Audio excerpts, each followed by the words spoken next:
ছাত্রী আবারও চলে এসেছি আরেকটি নতুন ভিডিও নিয়ে। আজ আমরা এই ভিডিওর মাধ্যমে আলোচনা করব রাষ্ট্রবিজ্ঞান ফার্স্ট সেমিস্টার ক্লাস 11 যে তৃতীয় অধ্যায় রয়েছে নাগরিকতা। সেই নাগরিকতার চ্যাপ্টার থেকে 100টি গুরুত্বপূর্ণ এমসিকিউ প্রশ্ন।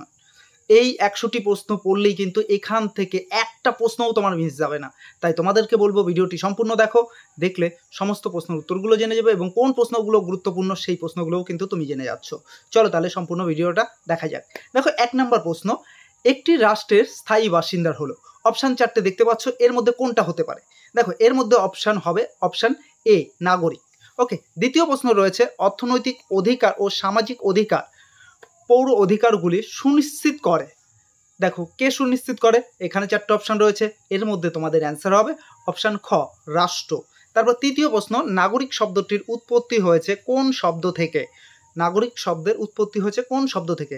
এখানের অ্যান্সারটি হবে অপশান গ নগর থেকে। তারপরে দেখো তোমাদের 4 নম্বর প্রশ্ন রয়েছে নাগরিক শব্দের ব্যুৎপত্তিগত অর্থ কি?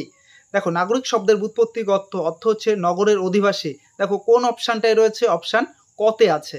ওকে, 5 নম্বর প্রশ্ন, নাগরিক শব্দটির উৎপত্তি হয়েছে কোথায়? এখানে কোথায় শব্দটা নেই, উৎপত্তি হয়েছে অপশান এরকম থাকতে পারে। দেখো উৎপত্তি হয়েছে এই 4টে অপশানের মধ্যে কোনটা হতে পারে গেস করো, আর না পারলে তো অসুবিধা নেই, রয়েছে তো। দেখো উত্তরটি হবে গ্রিসে। তারপরে 5 নম্বর প্রশ্ন তো গেল, এবার 6এর প্রশ্নটি দেখো, রোমে সক্রিয়ভাবে শাসন কার্যে অংশগ্রহণকারী ব্যক্তিদের বলা হয়। যারা শাসন কার্যে অংশগ্রহণ করে তাদেরকে বলা হয়। দেখো অপশান কি রয়েছে? অপশান 4টে রয়েছে, তাদেরকে নাগরিক বলা হয়। ওকে, অপশান কতে রয়েছে। তারপর 7 নম্বর প্রশ্নই চলো। 7 নম্বর প্রশ্নটি রয়েছে প্রাচীন গ্রিস ও রোমের জনসাম্রাজ্যের সর্বনিম্ন স্তর অবস্থানকারী এবং সর্বপ্রকার নাগরিক অধিকার থেকে বঞ্চিত মানুষদের বলা হতো কি বলা হতো? দাস বলা হতো। যাদের কিন্তু কোনো অধিকার ছিল না, তাদেরকে যেরকম আমরা বাড়িতে কোনো পশু ছাগল পুষে রাখি, যখন খাবার দেওয়ার দরকার দিই, সেই ধরনের কিন্তু। তাহলে এখানে অ্যান্সারটা মাথায় রাখবে কি দাস। তারপর 8 নম্বর প্রশ্ন রয়েছে নাগরিক সম্পর্কে প্রাচীন ধারণার প্রবর্তক কে? দেখো নাগরিক সম্পর্কে প্রাচীন ধারণার প্রবর্তক হচ্ছে অ্যারিস্টটল। অপশান খতে রয়েছে, দেখে নাও। 9 নম্বর প্রশ্ন রয়েছে প্রাচীন গ্রীসে কৃতদাস ও মহিলা ও মজদুরের নাগরিকতা থাকবে না নয় এর কথা বলেছেন, এ কথা কে বলেছেন? উত্তরটি দেখে নাও, উত্তরটি হবে তোমাদের অ্যারিস্টটল। অপশান গতে রয়েছে। তারপর 10 নম্বর প্রশ্নটি দেখো, 10 নম্বর প্রশ্ন রয়েছে নাগরিকতা সম্পর্কে আধুনিক ধারণার একজন ভারতীয় প্রবক্তার নাম। উত্তরটি হবে শ্রীনিবাস শাস্ত্রী। তারপর 11 নম্বর প্রশ্নটি দেখো, নাগরিকতার আধুনিক ধারণা গড়ে ওঠে। উত্তরটি হবে ফরাসি বিপ্লবের পর থেকে। কী হবে? ফরাসি বিপ্লবের পর থেকে। 12 নম্বর প্রশ্ন, নাগরিকদের জীবন ও সম্পত্তি রক্ষা করা কর্তব্য বলে মনে করেন কে? উত্তর এখানে অ্যান্সারটা ভালো করে দেখে নাও, অ্যান্সারটি হবে তোমাদের রাষ্ট্র। রাষ্ট্রই কিন্তু যে কোনো ব্যক্তির জীবন এবং তার সম্পত্তি রক্ষা করার দায়িত্ব পালন করে থাকে। 13 নম্বর প্রশ্ন, শাসন কার্য পরিচালনায় অংশগ্রহণকারী ব্যক্তিরাই হলেন নাগরিক। উক্তিটি করেছিলেন কে? উত্তরটি হবে অ্যারিস্টটল। উত্তরটি কী হবে? অ্যারিস্টটল। তারপর দেখো তোমার 14 নম্বর প্রশ্নটি কি রয়েছে যে গ্রিক দার্শনিক অ্যারিস্টটল কি অর্থে নাগরিকের সংজ্ঞা দিয়েছেন? উত্তরটি হবে সংকীর্ণ অর্থে। অপশান খটা দেখো, সংকীর্ণ অর্থে। তারপরে তোমার রয়েছে 15 নম্বর প্রশ্ন, রাষ্ট্র অসদাচরণের জন্য কাকে দেশ থেকে বহিষ্কার করেন? উত্তর হবে যে নাগরিককে। কেউ যদি রাষ্ট্রের বিরোধিতা করে তাকে তো রাষ্ট্রই তাকে রাষ্ট্রের থেকে বাইরে বের করতে পারে, তাই না? তারপর 16 নম্বর প্রশ্ন রয়েছে নাগরিকতার বৈশিষ্ট্য হলো। উত্তরটি হবে রাষ্ট্রের আনুগত্য স্বীকার করা। 17 নম্বর প্রশ্ন, নিজ রাষ্ট্রের প্রতি আনুগত্য প্রদর্শন করে। উত্তরটি হবে নাগরিকরা নিজের রাষ্ট্রের প্রতি। আমি আমার দেশকে ভালোবাসি, আমার দেশের প্রতি আনুগত্য প্রদর্শন করি আমি, তাই তো। 18 নম্বর প্রশ্ন, সমস্ত রকম কর্তব্য পালন এবং পূর্ণ অনুগত্য রাষ্ট্র দাবি করতে পারে কার কাছে? নাগরিকের কাছে। 19 নম্বর প্রশ্ন, নাগরিকদের যে দুভাগে ভাগ করা যায় এই ভাগগুলি হলো। কোনটি হবে? দেখো পূর্ণ নাগরিক এবং অপূর্ণ নাগরিক। কি? পূর্ণ নাগরিক এবং অপূর্ণ নাগরিক। 20 নম্বর প্রশ্ন দেখো, রাষ্ট্রের অস্থায়ী বাসিন্দা বলে পরিচিত। উত্তর হবে বিদেশিরা।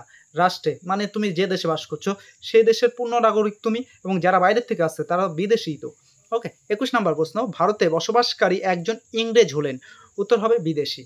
আমাদের দেশে কোনো ইংরেজ এসে বসবাস করছে, কিন্তু সে কি আমাদের দেশীয়? ন, সে হচ্ছে একজন বিদেশীয়। সে ব্রিটিশ হতে পারে, অন্য যে কোনো দেশের ক্ষেত্রে যদি এরকম ধরনের প্রশ্ন আসে তারা কিন্তু প্রত্যেকেই বিদেশি হবে। তারপরে 22 নম্বর প্রশ্ন দেখো, দেশান্তরিত করতে পারে, দেশান্তরিত করতে পারে কার? বিদেশিদের। কাদের? বিদেশিদের। দেখো ঘয়ে রয়েছে। তারপর 22 নম্বর প্রশ্ন, রাষ্ট্র কাদের ওপর অতিরিক্ত বিধিনিষেধ আরোপ করে থাকে? উত্তর হবে বিদেশিদের ওপর। 24 নম্বর প্রশ্ন, যে সকল নাগরিক রাজনৈতিক অধিকার সহ রাষ্ট্র কর্তৃক সকল অধিকার ভোগ করার অধিকারী তারা হলেন সম্পূর্ণ নাগরিক। 25 নম্বর প্রশ্ন, যে সমস্ত নাগরিক অন্য সকল অধিকার ভোগ করেন কিন্তু রাজনৈতিক অধিকার ভোগ করতে পারেন না তারা হলেন অসম্পূর্ণ নাগরিক। তারপরে 26 নম্বর প্রশ্ন দেখো, রাষ্ট্রে অবস্থানকারী জনগণকে কটি ভাগে ভাগ করা যায়? উত্তর হবে 2 ভাগে ভাগ করা যায়। 27 নম্বর প্রশ্ন, রাষ্ট্রবিজ্ঞানের নাগরিকতার প্রথম সংজ্ঞা প্রদান করেন? উত্তর হবে অ্যারিস্টটল। উত্তরটি কি হবে? অ্যারিস্টটল। 28 নম্বর প্রশ্ন দেখো, নাগরিক সম্পর্কে আধুনিক ধারণার অন্যতম একজন প্রবর্তক? উত্তরটি হবে তোমার লাস্কি। তারপরে দেখো 29 নম্বর প্রশ্ন, রাজনৈতিক সমাজের সদস্যদের নাগরিক বলে অভিহিত করা যেতে পারে, এই কথা কে বলেছেন? এই কথা বলেছেন মিলার। এ কথা বলেছেন কে? মিলার। তারপরে দেখো 30 নম্বর প্রশ্ন, নাগরিকতা হলো সমাজের মঙ্গল সাধনের জন্য নিজের সুনিশ্চিত মতবাদ প্রয়োগের ক্ষমতা, কে বলেছেন? তাহলে এই কথাটা বলেছেন, উত্তরটি হবে অধ্যাপক হ্যালেন্ড ল্যাস্কি বা ল্যাস্কিও তোমরা লিখতে পারো। তারপর 31 নম্বর প্রশ্ন রয়েছে। 31 নম্বর প্রশ্নটিকে, নাগরিক হলো সেই জনসমষ্টি যার দ্বারা রাষ্ট্র গঠিত হয় এবং যা সরকার প্রতিষ্ঠা করে বা সরকারের নিকট আনুগত্য প্রদর্শন করে, এ কথা বলেছেন কে? এ কথা বলেছেন মিলার। তারপরে 32 নম্বর প্রশ্নটি দেখো, রাজনৈতিক কাজকর্মে যারা অংশগ্রহণ করে তাদের নাগরিক বলেছেন? উত্তরটি হবে রুশো। উত্তরটি কি হবে? রুশো। তারপরে দেখো 33 নম্বর প্রশ্ন, সুনাগরিকতার মাপকাঠি হিসেবে সমাজ কল্যাণ এর পক্ষে উপযোগী যোগ্য বিকাশের উপর গুরুত্ব আরোপ করেছেন? উত্তরটি হবে ল্যাস্কি। 34 নম্বর প্রশ্ন, সুনাগরিকতার গুণ হিসেবে স্বদেশ প্রেমে ও স্বাধীন দৃষ্টিভঙ্গির ওপর গুরুত্ব আরোপ করেছেন? উত্তরটি হবে তোমার বার্নস। উত্তরটি কি হবে? বার্নস। তার এবার পরবর্তী প্রশ্ন দেখো 35 নম্বর প্রশ্ন, সুনাগরিকের অন্যতম গুণ। সুনাগরিকের অন্যতম গুণ হচ্ছে দেশপ্রেম। একটা যে কোনো সুনাগরিক হতে হলে তাকে কিন্তু দেশপ্রেম থাকতেই হবে। তারপর 36 নম্বর প্রশ্ন দেখো, সুনাগরিকতার সাফল্য সম্পর্কে আলোচনা করেছেন কে? উত্তর হবে ব্রাইস। কে আলোচনা করেছেন সুনাগরিক সম্পর্কে? ব্রাইস। 37 নম্বর প্রশ্ন, লর্ড ব্রাইস সুনাগরিকের কটি গুণের কথা বলেছেন? উত্তর হবে 3টি গুণের কথা বলেছেন। কটি গুণ? 3টি। 38 নম্বর প্রশ্ন দেখো, ভোটাধিকার আছে কাদের? নাগরিকদের। তারপর 29 নম্বর প্রশ্ন, রাজনৈতিক অধিকার ভোগ করে কারা? উত্তর নাগরিকরা। তারপরে দেখো 40 নম্বর প্রশ্ন, সমালোচকরা প্রজা কথাটি ব্যবহার করার পরিবর্তে কি বলার পক্ষপাতী? উত্তরটি হচ্ছে অসম্পূর্ণ নাগরিক। তারপর 41 নম্বর প্রশ্ন, যারা রাষ্ট্রের প্রতি আনুগত্য এবং রাষ্ট্রের আইন কানুন মেনে চলতে বাধ্য থাকেন তাদের বলা হয় নাগরিক। 42 নম্বর প্রশ্ন, কেবল রাজনৈতিক কাজে অংশগ্রহণকারীদের নাগরিক বলে গণ্য করা হতো? উত্তরটি হবে গ্রিসে। কোথায় এই ধরনের ব্যবস্থা দেখা যেত? সেটা কিন্তু গ্রিসে। 43 নম্বর প্রশ্ন, অসম্পূর্ণ নাগরিকরা কোন অধিকার ভোগ করতে পারে না? উত্তরটি হবে রাজনৈতিক অধিকার ভোগ করতে পারে না। 44 নম্বর প্রশ্ন দেখো, রাষ্ট্র কাদের সেনাবাহিনীতে যোগদানের জন্য নির্দেশ দিতে পারে না? উত্তর হচ্ছে তোমার বিদেশিদের। বিদেশিরা কিন্তু সেনাবাহিনীতে যোগ দিতে পারে না। তারপর 45 নম্বর প্রশ্ন দেখো, নিজেদের কল্যাণের সঙ্গে বৃহত্তর সমাজের কল্যাণের কথা ভাবে? উত্তর হবে এইটার উত্তর তোমরা নিজেরাই পারবে, এটা দেওয়ার দরকার নেই। এটা তোমরা আমাকে কমেন্ট করে জানাও, দেখি তোমরা কে কে এই উত্তরটা দিতে পারছো। উত্তরটা কিন্তু খুবই ইজি। আচ্ছা 45 গেল। 46 নম্বর প্রশ্নটি দেখো, গণতন্ত্রের সাফল্যের অন্যতম অপরিহার্য সত্য হলো সুনাগরিকতা, এ কথা বলেছেন কে? এ কথা বলেছেন মিল। 47 নম্বর প্রশ্ন, এক জাতি তার যোগ্যতা অনুসারে সরকার পায়, উক্তিটি কে করেছিলেন? উত্তরটি হবে ভলতেয়া। কে করেছিলেন? ভলতেয়া। 48 নম্বর প্রশ্নটি দেখো, কোনো ব্যক্তি স্বেচ্ছায় নিজ রাষ্ট্রের নাগরিকত্ব ত্যাগ করলে তার সন্তানই কত বছরের মধ্যে সংশ্লিষ্ট রাষ্ট্রের নাগরিকতা ফিরে পাওয়ার জন্য আবেদন করতে পারেন? উত্তর হবে 1 বছর। তারপর 49 নম্বর প্রশ্ন, বিদেশিদের আশ্রয় দানে কোন দেশের সংবিধান সুবিধা প্রদান করেছে? উত্তর হবে চীন। তারপরে 50 নম্বর প্রশ্ন, বৈদেশিক রাষ্ট্রের প্রতি আনুগত্য প্রদর্শনকারীদের বলা হয়? উত্তর হবে বিদেশি। 51 নম্বর, বিদেশিদের কটি ভাগে ভাগ করা যায়? উত্তর দুটি ভাগে ভাগ করা যায়। তারপর 52 নম্বর প্রশ্ন দেখো, একজন ব্যক্তি একই সময় নাগরিক হতে পারেন, উত্তর হবে একটি দেশের নাগরিক হতে পারেন। তারপরে 53 নম্বর প্রশ্ন, রাষ্ট্রীয় আইন মেনে চলতে বাধ্য থাকেন, কারা বাধ্য থাকেন, উত্তর হবে এইখানে যে কটা অপশান রয়েছে দেখো সব কটাই, নাগরিকরা, বিদেশিরা এবং অসম্পূর্ণ নাগরিক সকলেই কিন্তু রাষ্ট্রের আইন মেনে চলতে বাধ্য। ওকে, তারপরে তোমার 54 নম্বর প্রশ্ন, ব্রিটিশ শাসনাধীন ভারতবাসীরা ছিল ব্রিটেনের কি, ব্রিটেনের প্রজা। ওকে, 55 নম্বর প্রশ্ন দেখো, ব্রিটিশ উপনিবেশের একজন নাগরিককে বলা হতো, কি বলা হতো, ব্রিটিশ প্রজা। তারপরে 56 নম্বর প্রশ্ন, নাগরিক ও স্বজাতীয় কথা দুটিকে বিবেচনা করা হয় ভিন্ন অর্থে, কি অর্থে, ভিন্ন অর্থে। তারপরে দেখো 57 নম্বর প্রশ্ন, দ্বিনাগরিকত্ব কোন শাসন ব্যবস্থার বৈশিষ্ট্য, উত্তর হবে যুক্তরাষ্ট্রীয় শাসন ব্যবস্থার বৈশিষ্ট্য। কেমন, যুক্তরাষ্ট্রীয় শাসন ব্যবস্থার বৈশিষ্ট্য। 58 নম্বর প্রশ্নটি দেখো, দ্বৈত নাগরিকতার নীতি আঞ্চলিকতাবাদের সৃষ্টি করে, এ কথা বলেছেন কে, উত্তরটি হবে জি.এল. যোশী। তারপর 59 নম্বর প্রশ্ন দেখো, নাগরিকতা অর্জনের ক্ষেত্রে দ্বৈত নাগরিকতার সমস্যা দেখা যায় না, কোথায় দেখা যায় না এটা, মার্কিন যুক্তরাষ্ট্রে। অপশান দেখো খতে রয়েছে, মার্কিন যুক্তরাষ্ট্রে কিন্তু কোনো সমস্যা দেখা যায় না। 60 নম্বর প্রশ্নটি দেখো, কোনো ব্যক্তি অন্য কোনো দেশে কমপক্ষে কত বছর কারাদণ্ড ভোগ করলে সেই ব্যক্তি সংশ্লিষ্ট রাষ্ট্রের নাগরিকতা হারাতে পারেন, উত্তর হচ্ছে 2 বছর। তারপর 61 নম্বর প্রশ্ন, দ্বৈত নাগরিকতা কোন দেশে প্রচলিত রয়েছে, উত্তর হবে মার্কিন যুক্তরাষ্ট্রে দ্বৈত নাগরিকতা প্রচলিত রয়েছে। 62 নম্বর প্রশ্ন, কোন আইন অনুযায়ী কোনো বিদেশি পুরুষ কোনো জাপানি মহিলাকে বিবাহ করলে তার স্ত্রী নাগরিকত্ব লাভ করতে পারেন, উত্তর হবে জাপানি আইন। তারপরে তোমার দেখো 63 নম্বর প্রশ্ন, নাগরিকতা অর্জনের পদ্ধতিকে ক ভাগে ভাগ করা যায়, উত্তরটি হবে 2টি ভাগে ভাগ করা যায়। 64 নম্বর প্রশ্ন, নাগরিকতা অর্জন করা যায় জন্মসূত্রে এবং অনুমোদনের দ্বারা, দুটো, কি কি, জন্মসূত্রে একটা পাওয়া যায় আর একটা অনুমোদনের দ্বারা। 65 নম্বর প্রশ্নটি দেখো, জন্মসূত্রে নাগরিকতা অর্জনকারীদের বলা হয় স্বাভাবিক নাগরিক, কি বলা হয়, স্বাভাবিক নাগরিক। তারপর 66 নম্বর প্রশ্ন দেখো, শিশু যে রাষ্ট্রে জন্মগ্রহণ করুক না কেন তার পিতামাতার নাগরিকত্ব লাভ করবে, এই নীতিকে বলা হয় কি, রক্তের সম্পর্কের নীতি। তাহলে কি বলা হচ্ছে, যে শিশু যে রাষ্ট্রেই জন্মগ্রহণ করুক না কেন তার পিতামাতার নাগরিকত্ব লাভ করবে, এই নীতিকে বলা হয় রক্তের সম্পর্ক। মানে আমার পিতা মাতা যদি ভারতীয় হয়, আমি ভারতের নাগরিক, কোন দিক থেকে, এটা রক্তের সম্পর্কের দিক থেকে। ওকে, তারপরে দেখো 67 নম্বর প্রশ্ন, রক্তের সম্পর্ক নীতির প্রধান ত্রুটি কি, উত্তর হচ্ছে যে অনিশ্চয়তা। 68 নম্বর প্রশ্ন, বর্তমান নাগরিকতা অর্জনের ক্ষেত্রে জন্মস্থান নীতি অনুষ্ঠিত হয় কোন দেশে, উত্তর হবে আর্জেন্টিনায়। তারপর 69 নম্বর প্রশ্ন, কেবলমাত্র মার্কিন যুক্তরাষ্ট্রের নাগরিক রাষ্ট্রপতি হতে পারেন, কি, জন্মসূত্রে কিন্তু মার্কিন যুক্তরাষ্ট্রের নাগরিক রাষ্ট্রপতি হতে পারেন। তারপর 70 নম্বর প্রশ্ন, অনুমোদন সিদ্ধ নাগরিক মার্কিন যুক্তরাষ্ট্রের রাষ্ট্রপতি হতে পারেন না, কি, হতে পারেন না, অনুমোদন সিদ্ধ নাগরিক মার্কিন যুক্তরাষ্ট্রের রাষ্ট্রপতি কিন্তু হতে পারেন না। তারপরে তোমার প্রশ্ন 71 নম্বর, মার্কিন যুক্তরাষ্ট্রে উপরাষ্ট্রপতি পদে আসীন হতে পারেন না অনুমোদন সূত্রের নাগরিক, যে অনুমোদন সূত্রের নাগরিক তিনি কিন্তু উপরাষ্ট্রপতিও হতে পারেন না। তারপর 72 নম্বর প্রশ্ন, বেলজিয়াম কি ধরনের নাগরিকরা পূর্ণ নাগরিকের মর্যাদা গ্রহণ করতে পারেন না, উত্তর হচ্ছে অনুমোদন সিদ্ধ নাগরিকরা পূর্ণ নাগরিকতা মর্যাদা অর্জন করতে পারেন না। 73 নম্বর প্রশ্ন, গ্রেট ব্রিটেনে অনুমোদন সিদ্ধ নাগরিককে বলা হয় পূর্ণ নাগরিক, কি বলা হয়, পূর্ণ নাগরিক। তারপর 74 নম্বর প্রশ্ন, অনুমোদন সিদ্ধ নাগরিকরা পূর্ণ নাগরিকের মর্যাদা পায় না বেলজিয়ামে, কোথায় পায় না, বেলজিয়ামে, এই অপশানগুলোর মধ্যে। ওকে, দেখো তারপরে তোমার 75 নম্বর প্রশ্ন, মার্কিন যুক্তরাষ্ট্রের অপূর্ণ নাগরিক বলা হয় অনুমোদন সূত্রের নাগরিকদের, কাদের বলা হয়, অনুমোদন সূত্রের নাগরিকদের। 76 নম্বর প্রশ্ন, অনুমোদন সিদ্ধ নাগরিকতা অর্জনের ক্ষেত্রে অনুমোদন শব্দটি কটি অর্থে ব্যবহার করা হয়, উত্তরটি হবে 2টি অর্থে ব্যবহার করা হয়।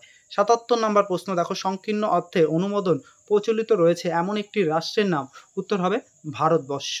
তারপরে 78 নম্বর প্রশ্ন, ব্যাপক অর্থে অনুমোদন প্রচলিত রয়েছে এমন একটি রাষ্ট্রের উদাহরণ, উত্তরটি হবে তোমার জাপান, কি হবে, উত্তরটি হবে জাপান।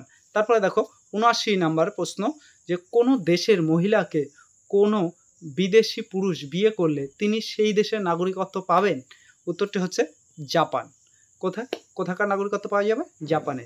তারপর ৮০ নম্বর প্রশ্ন, ৮০তে দেখো কোন দেশের অঙ্গরাজ্যগুলির জন্য স্বতন্ত্র নাগরিকত্ব প্রদানের ব্যবস্থা রয়েছে? উত্তর হবে মার্কিন যুক্তরাষ্ট্র। ৮১ নম্বর প্রশ্নটি দেখো ব্যাপক অর্থে অনুমোদনসিদ্ধ নাগরিক হতে হলে কার আনুষ্ঠানিক অনুমোদনের প্রয়োজন? উত্তর হবে রাষ্ট্রের আনুষ্ঠানিক অনুমোদনের প্রয়োজন। ৮২ নম্বর প্রশ্ন, ভারতে জন্মসূত্রে এবং অনুমোদনের ক্ষেত্রে কিসের মাধ্যমে নাগরিকতা অর্জন করা যায়? উত্তর হবে অনুমোদনের মাধ্যমে নাগরিকতা অর্জন করা যায়। ৮৩ নম্বর প্রশ্ন, কৃত্রিম উপায়ে নাগরিকতা অর্জন কোন পদ্ধতিকে বলা হয়? উত্তর হবে অনুমোদনের মাধ্যমে অর্জিত নাগরিকতাকে। তারপরে ৮৪ নম্বর প্রশ্ন, ভারতীয় নাগরিক হওয়ার জন্য আবেদনকারীকে ভারতীয় সংবিধানে স্বীকৃত ২২টি ভাষার মধ্যে কটি ভাষা অবশ্যই জানতে হবে? উত্তর যে কোনো একটি ভাষা জানলেই কিন্তু সে ভারতের নাগরিকত্ব বা নাগরিকতা পাবে। ওকে, তারপরে হচ্ছে তোমার ৮৫, যে ব্যক্তি নিজ দেশে থেকে অন্য দেশে আইনসম্মতভাবে বসবাস করতে পারেন তিনি হলেন সেই দেশের অভিবাসী। এটা অধিবাসী হবে, হ্যাঁ। তারপরে ৮৬ নম্বর প্রশ্ন দেখো, যারা নিজেদের দেশে হঠাৎ উদ্ভূত যুদ্ধ এবং সামরিক অভ্যুত্থান বা প্রাকৃতিক বিপর্যয়ের কারণে নিজ দেশ ছেড়ে অন্য দেশে আশ্রয় নিতে বাধ্য হয় তাদেরকে বলা হয় শরণার্থী। কি বলা হয়? শরণার্থী। তারপরে দেখো তোমার ৮৭ নম্বর প্রশ্ন, ব্যক্তিগতভাবে অর্জিত নাগরিকতাকে কটি ভাগে ভাগ করা যায়? উত্তর হবে দুটি ভাগে ভাগ করা যায়। তারপরের প্রশ্নটি দেখো ৮৮ নম্বর প্রশ্ন, পর্তুগিজ অধিকৃত গোয়া, দমন ও ডিওর ভারতভুক্তর পর সেখানকার অধিবাসীরা যে পূর্ণ নাগরিকতা লাভ করেছে তাকে বলা হয় যে সমষ্টিগত নাগরিকতা। দেখো ভালো করে প্রশ্নটা বোঝো। পর্তুগিজ অধিকৃত গোয়া, দমন ও দিওর ভারতভুক্তির পর সেখানকার অধিবাসীরা যে নাগরিকতা লাভ করেছে, তাহলে একটা ভূখণ্ড যেটা ভারতের মধ্যে ছিল না সেটা ভারতের সঙ্গে যুক্ত হলো, যুক্ত হওয়ার পর সেখানকার নাগরিকরা কোন ধরনের নাগরিকতা পেল? উত্তর হচ্ছে সমষ্টিগত নাগরিকতা। তারপর ৮৯ নম্বর প্রশ্ন দেখো, সিকিম ভারতভুক্ত হওয়ার পর সেখানে অধিবাসীরা যে পদ্ধতি অনুসারে ভারতীয় নাগরিকতা অর্জন করেছে সেটি হলো সমষ্টিগত নাগরিকতা।